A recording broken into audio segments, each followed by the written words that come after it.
And then usually what I would suggest for someone to follow up if they are doing an email is also do a hard copy. Because this is going to come over my desk and I'm going to go, God, where did I see that? Oh, that email that's buried down there. And I'm probably going to listen to it. And again, if you did something fun like the Starbucks gift card or the loaf of bread, the loaf of bread, or it could be a pen with your name on it. It just sort of shows that you have sort of some idea of marketing. Okay, so you told us that you really need to market yourselves, but is there such a thing as overselling it? Like if I would send you a helmet and say, heads up, I'm about to blow your mind, would you just think, get out of here, I mean, you have to make sure that it's cost effective. You can only sell. Well, obviously this is from like Walmart or something. Yeah. Like, call me back and see you look good helmet. I can definitely tell you if I got something that over my desk, I would pay attention to that. Because that's fun. And look at your name, what fun things can you do? I mean, one of my clients, his name is Sean Campbell. So what he did is he took the whole Andy Warhol Campbell soup, and then for the ingredients, it was adjectives that described his voice. Kind of a fun thing to do. Harvey Gold, who's a very corporate businessman, he was the voice for the Three Tenors for the Molson Indy. He took his gold American Express card and took a picture of it on a black background and put "Don't go in the studio without him." And I think at the time, American Express was "Don't leave home without it." So those are two people that have something really easy because of their names. One of my clients' name is John Doe. Oh no, sorry, Brian Doe. And on here he put "more than your average John Doe." And then he put some words that described his voice, and then on the back here is my contact info. And he sent that out with the CD, and then again, where I come on as an agent, I then followed up with the people that he had sent it to with a digital version of his demo, saying, I'm sure by now you might have had an opportunity to listen to Brian's demo. If not, here's a digital version. I'd probably attach his resume and then a bit of a blurb about him as well. Gentleman right in front of me. Two questions about that. When you say you receive an email for a potential voice, would it be good to also include a drawing of like an original character that says, this is the voice I'm doing for a character like this? Something similar to what you received like a studio? No, I mean, I think if you're also an artist, what a great thing that you could do would be on here, do a bunch of images of the characters that you're about to voice. And it's really important that when you're putting a demo together that you make it entertaining. I mean, it could be unemployed, like a switchboard for unemployed voiceover performers. So we've got our one character, hello, can I help you? And then as these various people are calling in, and then I'm sending their calls to different departments. Or it could be a lineup for a premiere of a movie, and we've got our main character trying to butt in line and the various people that he or she meets. So rather than just, like, here's my grumpy man voice, grumpy man, here's my wizard voice, wizard voice. See if you can somehow incorporate that, because again, for me, the listener, it's going to come across a lot more interesting. And then again, shows me that you're creative. All right. The second question is, what would be a good way to exercise your voice? Just kind of prepare it or... You know what, I don't have an answer for that, but I know a lot of people that go to university. A huge part of it, especially in acting, are voice classes.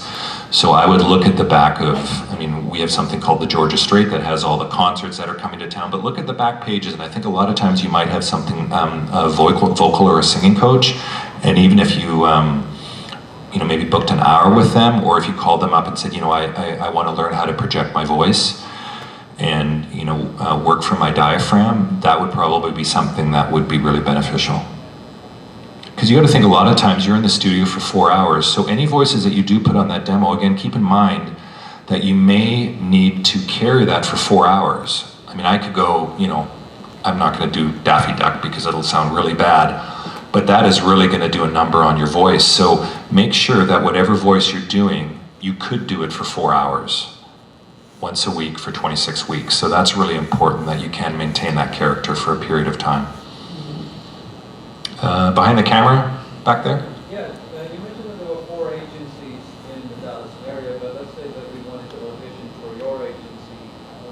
What's the best way to handle the travel international? Do you have to travel to Vancouver to do the recordings, or is it best on the weekend? I mean, the biggest hurdle is that anything in Canada has to be on a union agreement. And to be a member of our union, you have to be a Canadian citizen, or you have to have a work visa. And it's different than with SAG, and the main reason why Canada did that is that we've got 1/10 of the population, and if our union did not have some type of protection for the performers, all the work would go to Americans. So literally it's impossible for anyone in the US to work in Canada unless you had, your mom was Canadian, you ended up getting a social insurance number. I think Tara Strong has dual citizenship. Yeah. That's how she gets away with it. Yeah.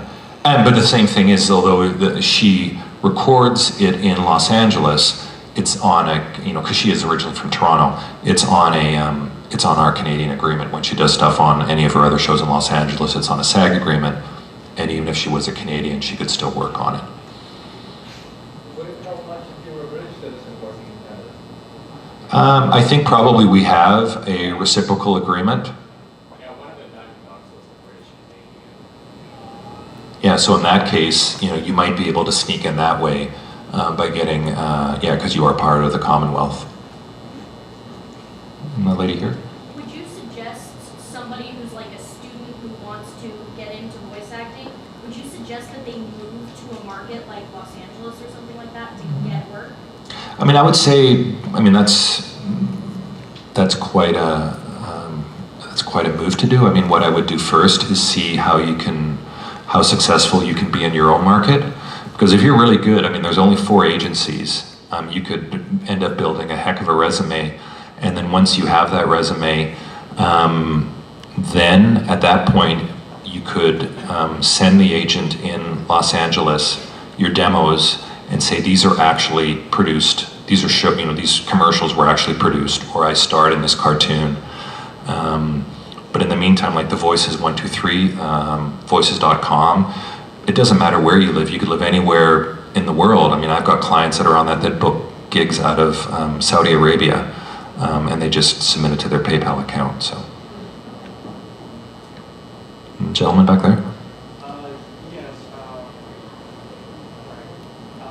Which kind of roles would have more credibility? The ones that actually have a budget, or the ones that you would do free to just get your name out there? Of course, if I got something from you and you said I just, was the lead in the latest DreamWorks series, that definitely is going to make me go, when if you said I just was the lead in this University of Addison student film. But more important, the role that you did in that Addison student film, that character that you developed might be way more interesting than the role you did on the DreamWorks project. So I think what it comes down to is your actual performance and the uniqueness that you gave that character would because you've done DreamWorks, so now I have to see, okay, can I get you a gig based on those 2 different reads? And the one that you did on the student film might be way more marketable. Thank you. I think, any more questions before we call it a night? Oh, gentleman there. I wanted to get a start before, and I'd actually set up something and everything ready to start recording. But I'm an idiot, and I got very sick and destroyed my throat, like it's still wrecked right now. How bad would it be for you if, let's say, you do actually book something, you have everything ready, and then you have to call in because you just destroyed your throat? That happened to Tabitha. She went to a con, and she ended up getting, I don't know what you guys call it, con crud. And she was out of commission for about 5 weeks. And at the time, I think she was in maybe 6 shows. That's why season 3 was so short. Yeah. It happens. And the great thing with animation is, especially in prelay, which is what we're talking about, is they record the voices first. and then they do the animation. So usually, you know, within a month, they need to send that vocal track to the animation house. What they did in Tabitha's case is they just had someone record a scratch track, which means there was just someone else in the room that recorded. Placeholder. Exactly. And then what they did is then when she went in for pickups, so the animators could start working on Rarity, and then when she was better, then she went in and recorded all the dialogue. You know, in the worst case scenario, if it got to the point where they needed to broadcast, their only option would be to recast you. And, you know, and find a voice match, which is pretty difficult if they've already broadcast some of the episodes. All right, well, it was great. You know, good luck with your careers. And I'm on Twitter, so don't hesitate. If you ever have a question, you can fire me off something on there, and hopefully I can answer it for you.